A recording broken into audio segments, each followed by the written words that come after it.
In life, I have made a lot of mistakes. Most of my mistakes that I made, it's because of the decision that I have made during that time. A lot of time I ask myself, if I go back, would I change anything? With the knowledge that I have today, I might change things based on what my past looked like. But at the time that things were happening, I think I made the right choice. That's what's important. It's important for us to start. A lot of us ask ourselves this question many times. I sometimes set plan to do something, and next thing that I know, I kind of push it off to the side. I never do it or I never follow up. But I have changed the way that I manage my life. I had numerous applications to track my habit, track my daily workout, track my eating routine, track my schedules, and they were very good. And at time when I was setting those applications, spending the time focusing on my phone to put everything in its place, I overwhelmed myself.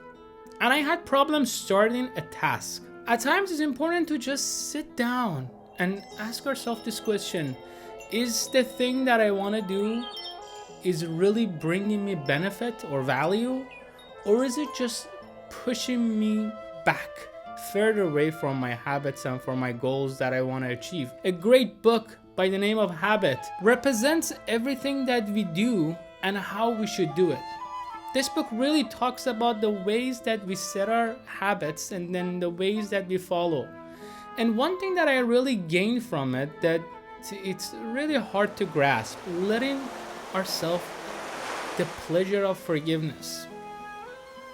If we made a mistake, if you made a mistake, if I made a mistake, it's important to just let ourselves go.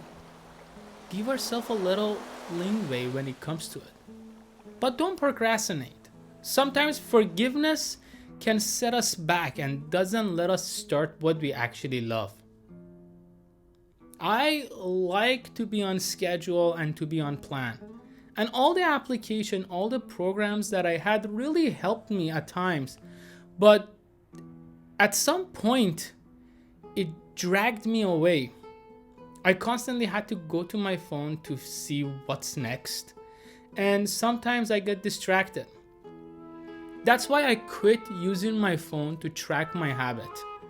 I deleted all 7 applications, believe it or not, that I was using to track my habit. And I start writing things down.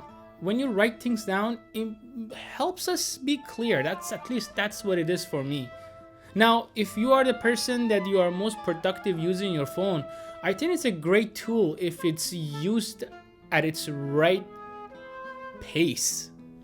The important thing is that don't let yourself become overwhelmed.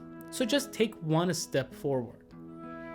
Don't let yourself fall into the habit of overwhelming yourself, not to letting yourself start. I want to start this journey, this YouTube channel, and I want to start making video. But every time I want to make video, every time I want to start something, I tend to tell myself, oh, let's just make it a little bit more perfect. Let's just add a little bit more effect. Let's just do this. Let's just do that. And by doing these things, I'm pushing myself back. I'm not letting myself go forward. It's important to move forward and it's important to be on task.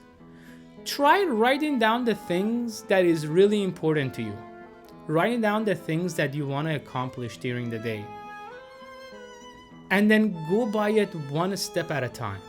I eliminated a lot of things from my life and I did a 30-day challenge in minimalism. What 30-day challenge is basically every day you throw one thing out.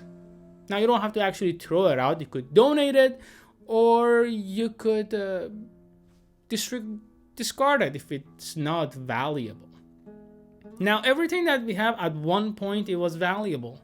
And maybe the whole point of it was to give us value at that time. And then it's been sitting around the house for years and years and years and gathered in dust. So it's time to get rid of it. So I started minimalism and I took away one thing out of my life in this 30 days. So day 1, I took one thing. Day 2, I took 2 things. Day 3, I took 3 things. So on and so forth to day 30. that on that day you take away 30 things out of your life. By doing this, you're more focused. You have the things that really matter to you and really gives you value. And then you can start. It's not that hard. Start something that you love. If it's something that gives you pleasure, playing music or playing guitar, ukulele, or playing piano, start that. Don't hesitate about it. Don't think about it. Don't get into the mindset that, oh, there is someone better than me, I will never reach them. Because that's what's holding you back. I was not a great student during high school, middle school. But then I decided to do things for myself. And that changed it for me. Now is your chance. Take things to your hand and try to be more productive. Life has never been so beautiful than this. You have all these things during this time at your hand, all this time. It's time for you to make a difference in your life the way that you want to make a difference to it. So, what are you waiting for? What's your next habit? What's your next goal? Are you moving towards it or are you moving from it? Make the decision, write it down, and truly start making the difference in your life that you deserve.